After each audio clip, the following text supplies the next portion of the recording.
அனைவருக்கும் வணக்கம். இன்னைக்கு ஹிந்து நியூஸ் பேப்பர்ல என்ன இம்பார்ட்டன்ட் நியூஸஸ் இருக்கு அப்படிங்கிறத பார்ப்போம்.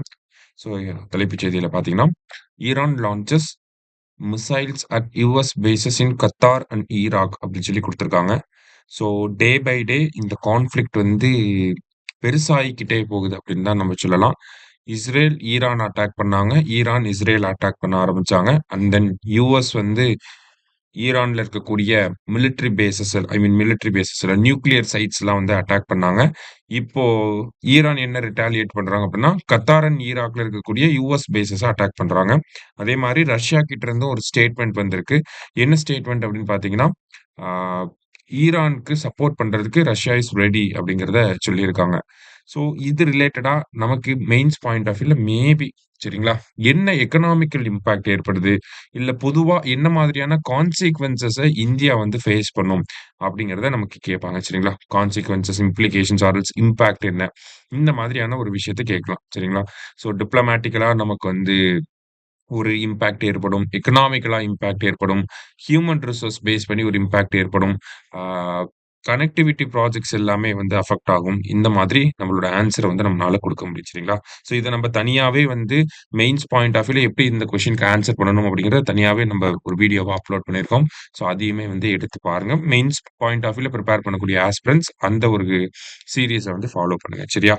ரைட். இதுல வந்து நம்ம இந்த ஒரு நியூஸ பார்த்திருக்கோம். அடுத்ததா வந்து பார்த்தீங்கன்னா இங்க வந்து சியுஎம்டிஏ கும்தா அப்படி சொல்லி குடுத்துருக்காங்க. அதே மாரி சிஎம்டிஏ அப்படின்னு சொல்லி ஒரு இருக்கு. 2மே வந்து சென்னை பேஸ் பண்ணி வரக்கூடிய ஒரு 2 அப்ரிவியேஷன். இது தெரிஞ்சு வச்சுக்கிறது ரொம்ப நல்லது. சரிங்களா?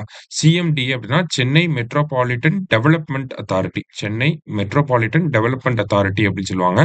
இதே கும்தா அப்படின்னு சொல்லி பார்த்தீங்கன்னா, Chennai unified metropolitan transport authority. சரியா? கும்தா அப்படின்னா என்னது? Chennai unified metropolitan transport authority அப்படி சொல்லி சொல்லுவாங்க. சரியா? ஸோ சிஎம்டிஏ அண்ட் சியுஎம்டிஏ அது 2யும் ஃபுல் ஃபார்ம் மட்டும் பார்த்து வச்சுக்கோங்க. சரியா?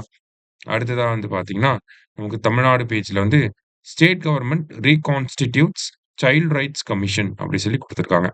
ஸோ சைல்ட் ரைட்ஸ் கமிஷன் இதுல சட்டம் வந்து எப்போ வந்திருக்கும் அப்படின்னா 2005ல வந்திருக்கும்.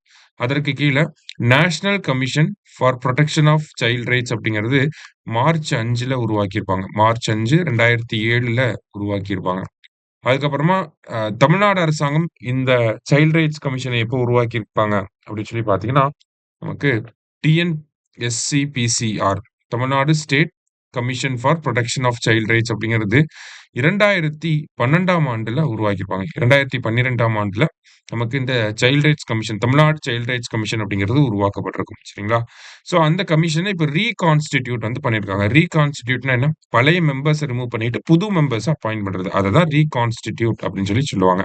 அதன் வகையில சேர்பெர்சனா யார் அப்பாயிண்ட் பண்ணியிருக்காங்கன்னா, புதுக்கோட்டை விஜயா அப்படிங்கிறவங்கள சேர்பெர்சனா வந்து அப்பாயிண்ட் பண்ணியிருக்காங்க. மெம்பர்ஸ் பார்த்தீங்கன்னா, ஆ 1, 2, 3, 4, 5, 6 மெம்பர்ஸ் வந்து இருக்காங்க. ஸோ 1 சேர்பெர்சன் பிளஸ் 6 மெம்பர்ஸ வந்து நேத்து அப்பாயிண்ட் பண்ணியிருக்காங்க. சரியா?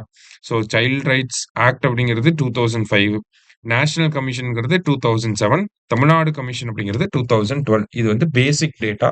அத நம்ப கன்வென்ஷனல் டேட்டா அத நம்ம ஞாபகம் வச்சுக்கணும். சரியா? ஸோ இன்னைக்கு நியூஸ் பேப்பர்ல இருந்து முக்கியமான விஷயங்கள பார்த்திருக்கோம். நன்றி.